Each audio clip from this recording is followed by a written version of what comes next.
రథాన్ని ఉచిత మార్గంలో నడిపించండి మాధవ.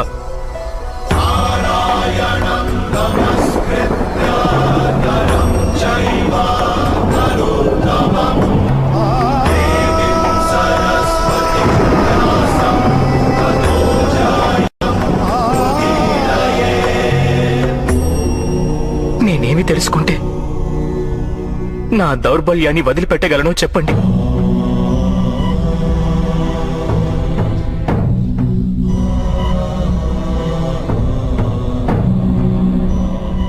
లే పార్థ,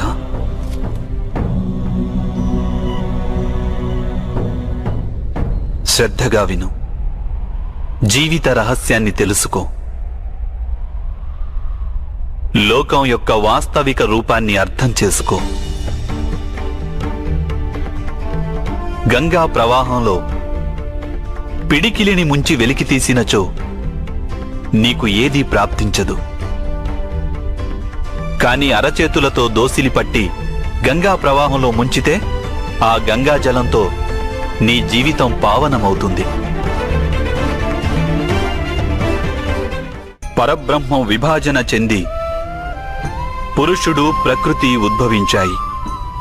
అప్పుడు పురుషుడు అంటే పరమాత్ముని అంశ ఆత్మగా మారి ప్రకృతిలోని ప్రతి వస్తువులోనూ నివసించడం జరిగింది. ఆ ఆత్మను మోహం, అంధకారం ఆవరించాయి పార్థ. ఆ మోహ నిద్ర నుండి జాగృతమై తనని తాను పరమాత్ముని అంశగా తెలుసుకోవడమే ఆత్మ యొక్క కర్తవ్యం, ఉద్దేశ్యం. అదే జీవన కార్యం. కాని మాధవ, ఒకవేళ ప్రతి ఆత్మ పరమాత్మ అంశ అయితే మరి ఉన్నతి అధోగతి స్వయంగా పరమాత్మే చేస్తున్నాడా? బురదలో పడిన రత్నం ఏ విధంగా ప్రకాశించదో అదే విధంగా ప్రకృతిలోని 24 పదార్థాల నుండి వేరైన ఆత్మ అది ఒక పరమాత్మ అంశే అనే సత్యాన్ని విస్మరిస్తుంది. ఆత్మలు ఎక్కువ శాతం తమ దేహాన్నే సర్వస్వంగా భావిస్తాయి. తాము దేహానికి భిన్నమని అవి తెలుసుకోలేకపోతాయి. శరీరానికి కలిగే సుఖం, దుఃఖం, రుచి, వాసన ఇత్యాది అనుభవాలను అవి తమ అనుభవాలని భావిస్తుంటాయి. అసలు మార్పు కోసం ప్రయత్నం కూడా చేయవు.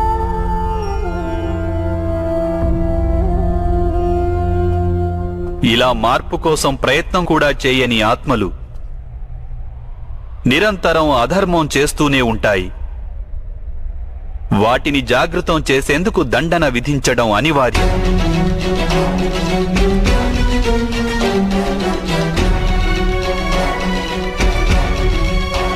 నీవు ఈ తెలుసుకో పార్థ, నీవు శరీరానివి కాదు, కేవలం ఒక ఆత్మవు.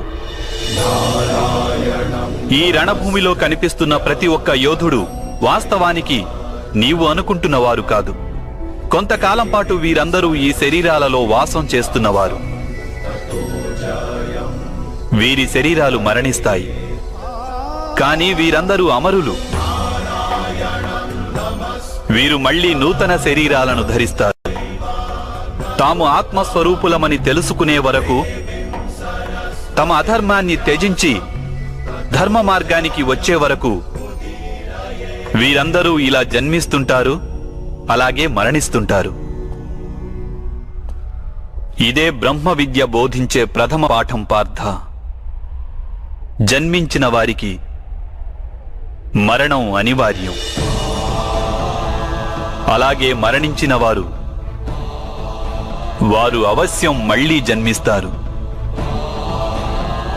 ఈ మహాజ్ఞానాన్ని సాంఖ్య యోగమని అంటారు.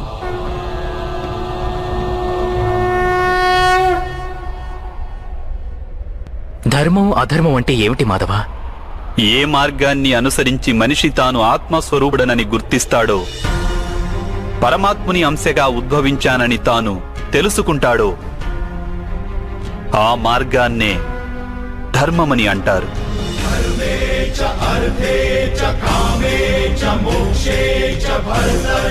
ఎప్పుడు మనిషి తనను తాను పరమాత్మ స్వరూపునిగా అర్థం చేసుకుంటాడో అప్పుడు సృష్టియే పరమాత్మయని, పరమాత్మయే సృష్టి అని వానికి అనుభవగతం కాగలదు. సృష్టికి పరమాత్మకు ఏ భేదమూ లేదు.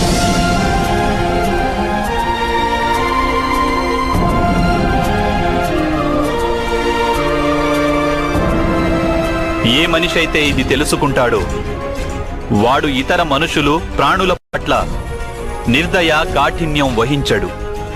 వానికి ఇది తెలుసు, జిహ్వను ఖండిస్తే బాధ కేవలం జిహ్వకే ఉండదు, దాని అనుభూతి శరీరమంతటికీ ఉంటుంది. అదేవిధంగా ఒక మనిషికి బాధ కలిగితే సమస్త లోకము ఆ బాధను అనుభవించి తీరుతుంది.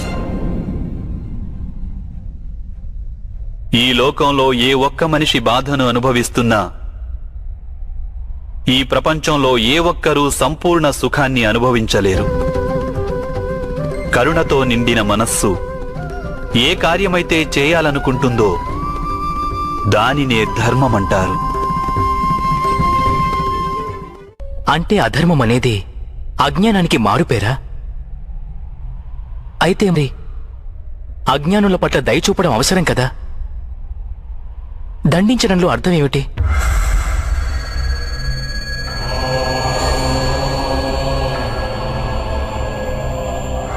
అజ్ఞాని జ్ఞానం విలువను తెలుసుకునేందుకు సిద్ధంగా లేకుంటే, జ్ఞానం వైపు దృష్టి సారించేందుకు సిద్ధంగా లేకుంటే అప్పుడు దండనే దయ అవుతుంది.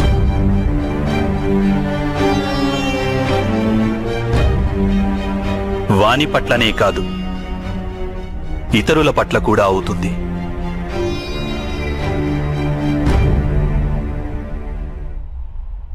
సృష్టిగతి సదా పరమాత్మ వైపే ఉంటుంది, ఇది అనివార్యము. కానీ అప్పుడప్పుడు ఒక దుస్థితి ఉత్పన్నమవుతుంది. అజ్ఞానం, మోహం, అధర్మం పెరిగిపోతుంటాయి. లోకంలో ధర్మం లుప్తమవుతుందన్న భయం ఉత్పన్నమవుతుంది. లోకంలో ధర్మం లుప్తమైపోయినప్పుడు కరుణ నశించిపోతుంది, అదేవిధంగా సత్యం కూడా నశించిపోతుంది. రానున్న తరాలకు ధర్మం ప్రాప్తించాలంటే ఈరోజే అధర్మాన్ని నాశనం చేసి ధర్మాన్ని పునఃస్థాపించడం అనివార్యము పార్థ.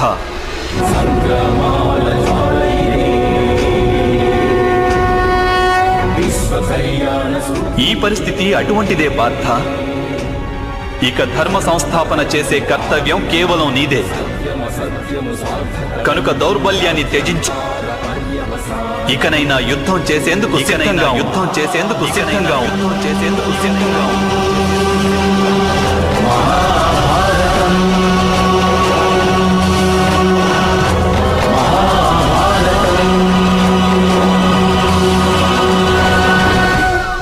మరి నా చేతులలో హత్యలు జరుగుతాయి మాధవ.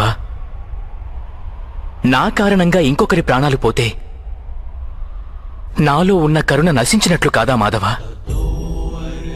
అయినా ఒకవేళ ధర్మానికి ఆధారం కరుణ అయితే మరి నా ఆత్మకు కర్మబంధం ఏర్పడదా?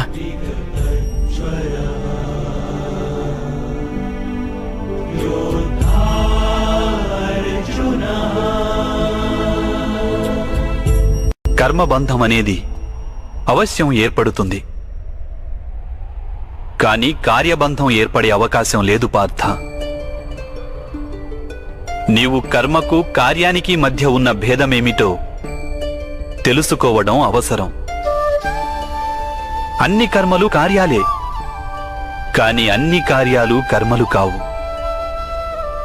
కర్మ అనే కార్యమేమిటంటే దానికి ఫలితం అనే ఆశ తోడై ఉంటుంది. మనిషి ఎప్పుడూ సుఖానికై, సంపదకై, ప్రశంసకై ఆశించి కనుక ఒక కార్యం చేస్తే వాడు ఆ కార్య ఫలితానికి బద్ధుడవుతాడు. ఎప్పుడైతే కర్మను ఫలితాన్ని ఆశించి చేస్తారో దానిని సకామ కర్మయోగం అంటారు.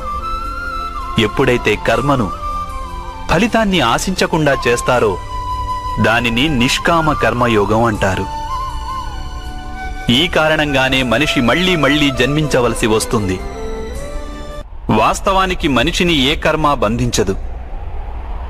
ఆ కర్మకు తోడైన ఆశలే వానిని బంధిస్తాయి. ఏ విధంగా మాధవ? ఈ యుద్ధంలో గెలవాలన్న కోరిక నీకుంటే అందులో పరాజితుడవైతే నీకు దుర్భరమైన దుఃఖం కలుగుతుంది. ఆ దుఃఖం నీ చేత ఇతర కార్యాలు చేయిస్తుంది. దానివలన నీవు మళ్లీ జన్మించవలసి వస్తుంది. యుద్ధంలో నీవు విజయుడవైతే నీలో అహంకారం పెరుగుతుంది. ఆ అహంకారం నిన్ను విశ్వవిజేతవు కమ్మని ప్రేరేపిస్తుంది. నీ చేత హత్యలు చేయిస్తుంది. ఆ పాపం నిన్ను బంధిస్తుంది. ఆలోచించు. ఒకవేళ నీకు ఈ యుద్ధం పట్ల విజయానికై మోహం గాని పరాజయ భయం గాని లేకుంటే ఈ యుద్ధం పూర్తయ్యాక నీకు సుఖం ప్రాప్తిస్తుందా లేక దుఃఖం ప్రాప్తిస్తుందా? సుఖం కాదు మాధవ, దుఃఖం కూడా కాదు. అంటే నీకు లభించే సుఖం, దుఃఖం, ఆవేదన, నిరాశ, అహంకారాలకు యుద్ధం కారణం కాదు. యుద్ధం పట్ల నీ మనస్సును ఎన్నో ఆశలు చుట్టుముట్టి ఉన్నాయి. అదే కారణం. నేనంటున్నది సత్యం కాదంటావా పార్థ?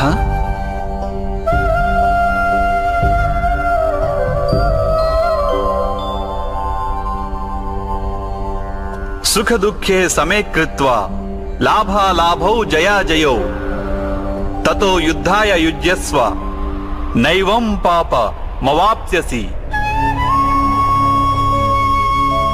అంటే సుఖ దుఃఖాలను సమానంగా భావించి లాభం, హాని, జయాపజయాల గురించి ఆలోచించకుండా నీవు యుద్ధం చేస్తే కౌంతేయ, నీవప్పుడు పాపంలో భాగస్థుడవు కాబోవు.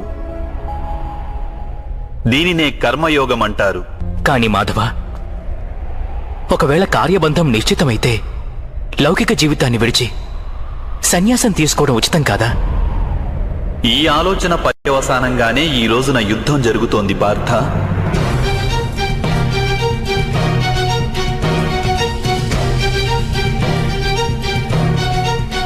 ఆలోచించు. ఎప్పుడైతే సత్వగుణం కలిగి ధర్మాన్ని తెలుసుకున్న వారు కర్మలను త్యాగం చేస్తారో అప్పుడు అధర్మ మనస్కులైన వారే ఈ లోకంలో రాజ్యం చేస్తారు.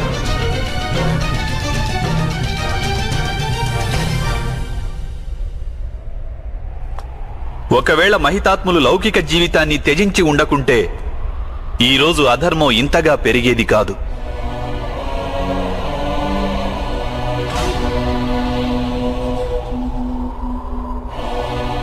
అలాగే మీ పితృదేవులు ఆనాడు సన్యసించి ఉండకుంటే ఈరోజు బావ యుధిష్ఠిరుడు సుఖంగా రాజ్యం చేస్తుండేవాడు.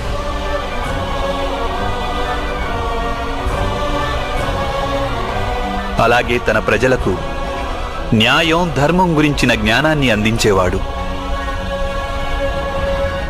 కానీ బాధాకరమైన విషయం ఏమిటంటే సత్వగుణం నిండిన వారే లోకానికి లాభం చేకూర్చగలరు. కానీ వారే సన్యసించాలని ఆలోచిస్తారు. జలం బాష్పంగా మారి ఆకాశానికి చేరుతుంది. ఇక బురద అక్కడే పడి ఉంటుంది. అలాగే సత్వగుణం గల సజ్జనులు లోకాన్ని త్యాగం చేస్తుంటారు. ఇక తమస్సులో ఉన్న అధర్మపరులు లోకంలోని కార్యాలు చేస్తుంటారు.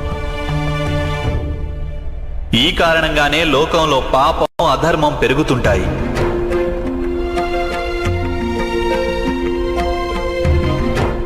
కానీ కర్మయోగి ఈ విచిత్ర స్థితి నుండి యావత్ లోకానికి రక్షణనిస్తుంటాడు. కర్మయోగి కర్మ ఫలితాన్ని త్యాగం చేస్తాడు, కానీ కర్మలను త్యాగం చేయడు. వాడు ఈ లోకంలోనే ఉంటాడు. సన్యాసి మాదిరిగా అన్ని కార్యాలను చేస్తుంటాడు, కానీ వానిలో ఆపేక్ష ఉండదు. కర్మయోగికి తన సంతానం నుండి, స్వజనుల నుండి, తన ప్రజల నుండి ఎటువంటి ఆపేక్ష గాని, ఆశ గాని ఉండవు. స్వయంగా ఒక సన్యాసిగా అనుభూతి చెందుతాడు. కానీ సమాజానికి సంసారి మాదిరిగా లాభం చేకూరుస్తాడు. మనిషి తన సంతానం సుఖంగా ఉండాలని శ్రమపడతాడు మాధవ. సంతానం వలన సుఖపడాలన్న ఆపేక్ష ఎందుకు ఉండకూడదు? మనిషి తన సంతానం కోసం ఏది చేసినా అది వ్యాపారమా లేక ప్రేమా పార్థ? ప్రేమ మాధవ. మరి తాను చేసిన దానికి ప్రతిఫలం ఆశించడం ఎందుకు పార్థ? భవిష్యత్తులో లాభం కోసం వ్యాపారంలో ఎదురు చూస్తారు, ప్రేమలో కాదు. ఏ మనిషి అయితే తన సంతానం యొక్క ప్రవర్తనను తీర్చిదిద్ది సన్మార్గంలో నడుపుతాడో, తన సంతానానికి ప్రేమ ధర్మ సంస్కారాలను నేర్పుతాడో, అతని సంతానం కూడా ఆ మనిషికి ప్రేమ సంరక్షణను తప్పక అందిస్తారు. సంతానం చూపే ప్రేమ, ఆత్మీయుల ప్రవర్తన, వారు చేసే కర్మలు పార్థ. ఒకరికి మరొకరి కర్మలపై ఎటువంటి అధికారమూ ఉండదని తెలుసుకో. వారి నుండి ఏదైనా ఆశించి ఆపేక్షించి ప్రయోజనమేమిటి? దీనిని నీవు దీర్ఘంగా ఆలోచించి చూస్తే వెంటనే అర్థమయ్యేదేమిటంటే, జీవితంలో ఎవరైనా సరే ఏ విషయం గురించైనా సరే ఆశలు ఆపేక్షలు పెంచుకోవడం అనివార్యం కాదు. యావత్ సృష్టిలోనే పరమాత్ముడున్నాడు. మనిషి స్వయాన ఆ పరమాత్ముని అంశ. అప్పుడు లోకంలోని అన్ని పనులు ఆ పరమాత్ముడివే. స్వయంగా మనిషి అన్నవాడు ఏదీ చెయ్యలేడు. ఇదే కర్మయోగ మూల సిద్ధాంతం పార్థ.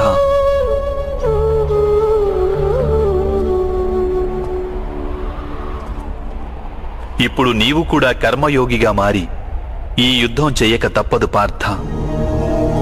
త్రైగుణ్య విషయా వేద నిస్త్రైగుణ్యో భవార్జున, నిర్ద్వంద్వో నిత్య సత్వస్థో నిర్యోగ క్షేమ ఆత్మవాన్. 3 గుణాలను త్యజించి నిర్గుణుడివి అయిపో పార్థ. ద్వంద్వ ప్రవృత్తి నుండి ముక్తి లభిస్తుంది. సత్వగుణంతో విరాజిల్లుతూ పరమాత్మునిపై మనస్సును లగ్నం చేసి నీ కర్తవ్యాన్ని నిర్వహిస్తూ ఉండు. నేను నా బుద్ధిని పరమాత్మపై స్థిరంగా ఉంచి కర్మయోగిగా మారేందుకు మార్గమేమిటి మాధవ? పార్థ, సాంఖ్యయోగం వలన మనిషి పరమాత్మను నిరంతరం స్మరిస్తూ ఉంటాడు. పరమాత్మను స్మరించడం వలన మనిషి మనసులో అంకిత భావం ఉత్పన్నమవుతుంది. అటువంటి భావాన్ని భక్తి అని అంటారు. భక్తి వలన మనిషికి సత్య అసత్యాల జ్ఞానం లభిస్తుంది. ఆ జ్ఞానం వలన వాడు పరమాత్మను దర్శించగలుగుతాడు. అలా ఎవరైతే పరమాత్మను దర్శించగలుగుతారో వారే వాస్తవమైన కర్మయోగిగా మారగలరు. జన్మల పరంపర నుండి విముక్తి చెంది మోక్షాన్ని పొందగలుగుతారు. ఆత్మలన్నింటికీ అంతిమ లక్ష్యం అదే. ధర్మం యొక్క అంతిమ చరణం కూడా అదే. కానీ నేను పరమాత్మను దర్శించకుండా అంకిత భావం ఎలా వ్యక్తం చేయగలను మాధవ? ఈ సృష్టియే పరమాత్మ, పరమాత్మయే సర్వస్వం. పరమాత్మ కానిదంటూ ఇంకేమీ లేదు. ఎవరు తమ ఆత్మను దర్శించగలుగుతారో వారే పరమాత్మను దర్శించగలుగుతారు. ఏ విధంగా ఉప్పులోని ఒక కణానికున్న రుచి మహాసముద్రపు నీటి రుచికి భిన్నమైనది కాదో, అదేవిధంగా నీ ఆత్మను నీవు దర్శించడం పరమాత్మ దర్శనానికి భిన్నమైనది కాదు.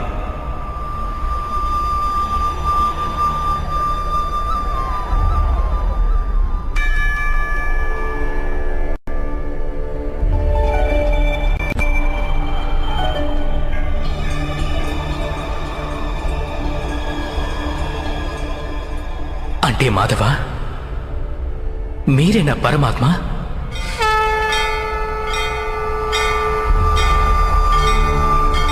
అవును పార్థ, నేను పరమాత్మను.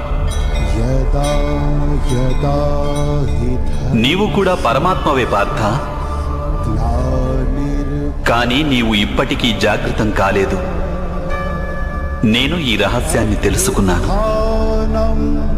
ధర్మస్య తదాత్మానం సృజామ్యహం. అంటే మాధవ, మీ పట్ల అంకితభావం ఉంటే ఈశ్వరుని పట్ల అంకిత భావం ఉన్నట్లే కదా? అవశ్యం. నా పట్ల ఉన్న అంకిత భావమే పరమాత్మ పట్ల అంకిత భావం. సర్వధర్మాన్ పరిత్యజ్య మామేకం శరణం వ్రజ. సర్వ జగతిని త్యాగం చేసి కేవలం నన్నే ఆశ్రయించు పార్థ.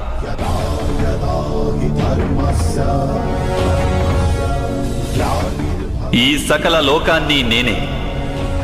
నేను ఈ లోకంలోని ప్రతి ఒక్క అణువును. నేనే సూర్యుడిని, నేనే చంద్రుడిని. ఈ నక్షత్రాలన్నీ నేనే, ఈ విశ్వంలోని గ్రహాలన్నీ నేనే. నేను సూర్యుని కంటే ముందు నుండి ఉన్నవాడిని. అలాగే ఒక మొక్కపై తొడిగిన మొగ్గ కన్నా నవ్యుడను నేను.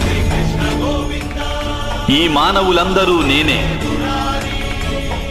నేనే స్వర్గాన్ని నరకాన్ని ధారణ చేస్తున్న శక్తిని. నేనే దుర్యోధనుణ్ణి. అలాగే అర్జునుడిని కూడా నేనే.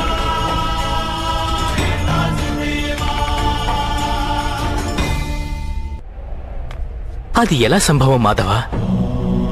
మీరు జన్మించటం పెద్దలు అనేకులు తమ జీవితకాలంలో చూశారు. మేము నవమాసాలు మోసి మీకు జన్మనిచ్చిన మీ మాత జీవించే ఉన్నారు. మీరు పురాతనులు, నాశనం లేనివారు ఎలా అవుతారు? నీవు శరీరాన్ని చూస్తున్నావు, కానీ నేను ఆత్మ గురించి మాట్లాడుతున్నాను. నేను అనేక జన్మలెత్తాను పార్థ.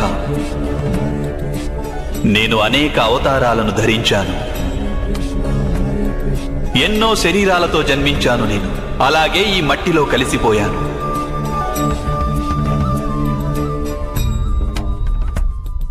ఇక ముందు కూడా నేను పదే పదే జన్మిస్తుంటాను.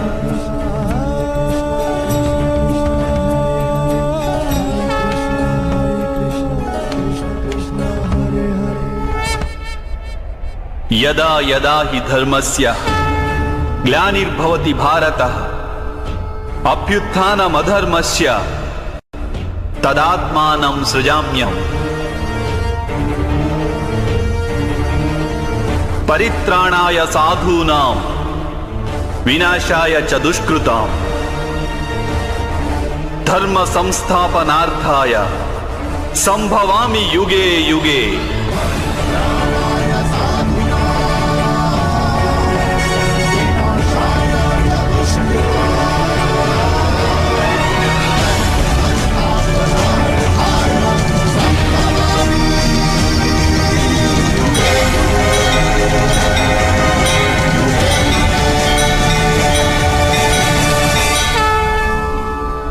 ఎప్పుడెప్పుడు ధర్మానికి హాని జరుగుతుందో, ఎప్పుడెప్పుడు అధర్మం వృద్ధి చెందుతుందో, అప్పుడప్పుడు సత్పురుషులను ఉద్ధరించేందుకు, అధర్మపరుల వినాశనానికి, ధర్మాన్ని పునఃస్థాపించేందుకై నేను జన్మిస్తుంటాను. ఇది ప్రతి యుగంలోనూ జరుగుతూ వచ్చింది. అలాగే ఇక ముందు కూడా జరుగుతూనే ఉంటుంది. నేనే నాశనం లేని పరమాత్మను. నేనే మత్స్యావతారాన్ని, నేనే వామనావతారాన్ని, నేనే పరశురాముణ్ణి, నేనే రామావతారాన్ని కూడా.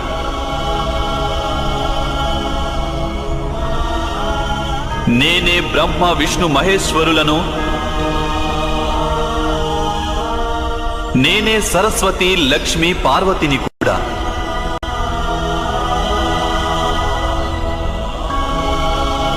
నేను పురుషుడను కాను, స్త్రీని కాను, నపుంసకుడిని కాను.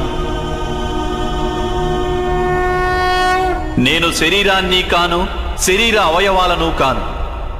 నేను జ్ఞానాన్ని, సృష్టిని, చైతన్యాన్ని. నేను పరబ్రహ్మను. నేనే సర్వస్వాన్ని. అలాగే నేను ఏమీ కాను.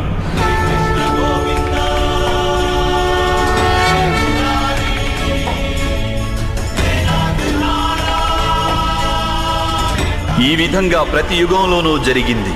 అలాగే ఇక ముందు కూడా జరుగుతూనే ఉంటుంది.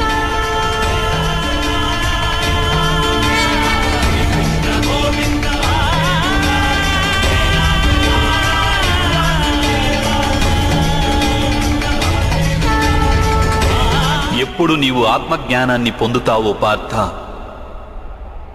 అప్పుడే నీవు నాలో ఐక్యం కాగలవు. స్వయంగా నీవు కూడా నా మాదిరిగా నిన్ను నీవు పరమాత్మ స్వరూపంగా గుర్తించగలవు. కానీ నీవు ఆ పదాన్ని చేరుకునేందుకు నా పట్ల సంపూర్ణ అంకిత భావం అనివార్యం కావాలి. అంకిత భావం అంటే ఏమిటి మాధవ? అంకిత భావం అనేది ఒక మానసిక స్థితి పేరు. అప్పుడు మనిషి తన సంకల్పాలన్నింటినీ త్యాగం చేస్తాడు. స్వయంగా ఏ విధమైన నిర్ణయాన్ని గాని లేక ప్రతిజ్ఞని కాని తీసుకోడు. ఏ విధమైన పనులు వానికి నిర్దేశించారో ఆ విధమైన పనులే చేస్తుంటాడు. వాస్తవానికి అంకిత భావానికి అర్థమేమిటంటే, తమను తాము, తమ మనస్సును, బుద్ధిని, జ్ఞానాన్ని, ఇచ్ఛలను, ఆశలను, మనసులోని భావనలను, తమ సర్వస్వాన్ని ఇంకొకరికి అర్పించడమే. ఇటువంటి అంకిత భావాన్ని భక్తి అని అంటారు. భక్తితో కొలవడం అంటే ఏమిటి మాధవ? అంకిత భావమే భక్తి కాదా? కాదు పార్థ, అంకిత భావం భక్తిలో మొదటి అడుగు మాత్రమే. వాస్తవానికి భక్తి అనేది ఒక కార్యం వంటిది కాదు. అది ఒక మనస్థితిని సూచిస్తుంది. నిత్య జీవితంలో మనిషి జపతపాలు, యజ్ఞయాగాలు, యమనియమాలు, యోగం, స్వాధ్యాయం అనే మాధ్యమాలతో తన అంతరంగాన్ని శుద్ధి చేసుకుని పరమాత్మ పట్ల అంకిత భావంతో ఉండాలి. మనిషి తాను చేసే పనులను, తన కర్మల ఫలితాన్ని, జీవితంలోని ఉచ్ఛ్వాస నిశ్వాసాలను పరమాత్మకు సమర్పిస్తూ ఉండాలి.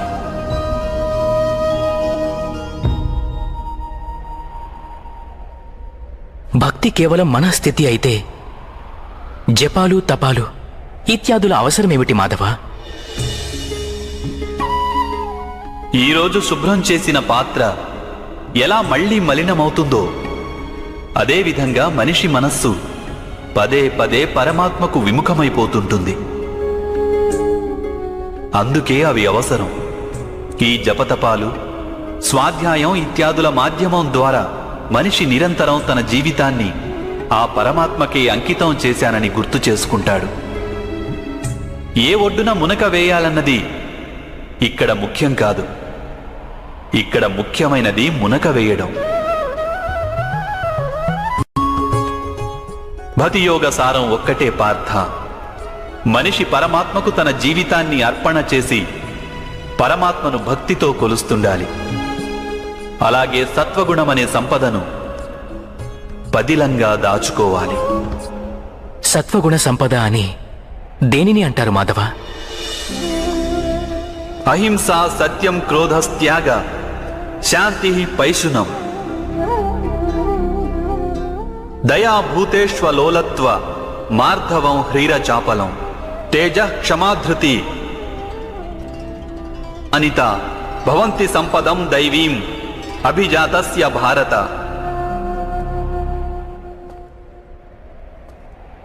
అకారణంగా సదా స్వార్థం కోసం హింసను చేయడం అధర్మం పార్థ.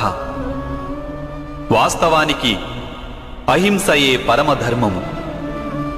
అహింసతో పాటు సత్యం, క్రోధం వహించకుండడం, త్యాగం, మనశ్శాంతి, నిందించకుండడం, దయాభావం, సుఖానికి ఆకర్షితుడు కాకుండడం, అకారణంగా ఏ కార్యము చేయకుండడం, తేజం, క్షమ, ధైర్యం, శరీర శుభ్రత, ధర్మానికి ద్రోహం చేయకుండడం, అహంకారం లేకుండా ఉండడం, ఈ గుణాలన్నింటినీ సత్వగుణ సంపద లేక దైవీక సంపదలని అంటారు.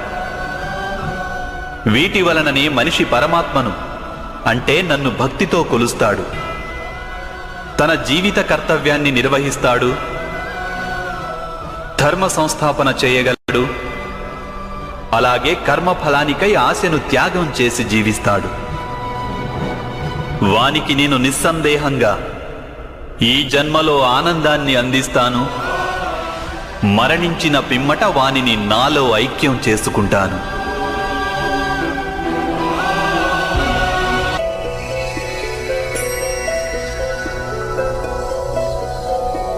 నారాయణం నమస్కృత్య నరం చైవ నరోత్తమం దేవీం సరస్వతిం వ్యాసం తతో జయం ఉదీరయేత్. మీ వాస్తవ స్వరూపాన్ని నాకు దర్శించాలని ఉంది మాధవ.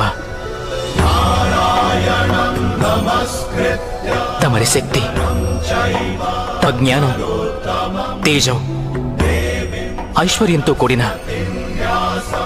పరమాత్మ స్వరూపాన్ని ప్రత్యక్షంగా దర్శించాలని ఉంది మాధవ. ఆద్యంతాలు లేని మీ స్వరూపాన్ని నాకు దర్శనమివ్వండి మాధవ. నా మనస్సులోని సందేహాలన్నింటినీ తొలగించండి.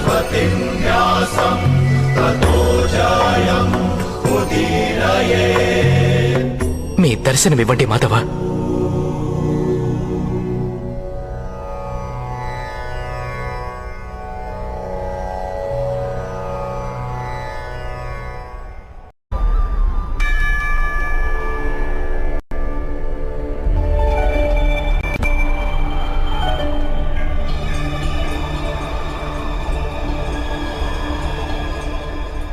అంటే మాధవ, మీరే నా పరమాత్మ?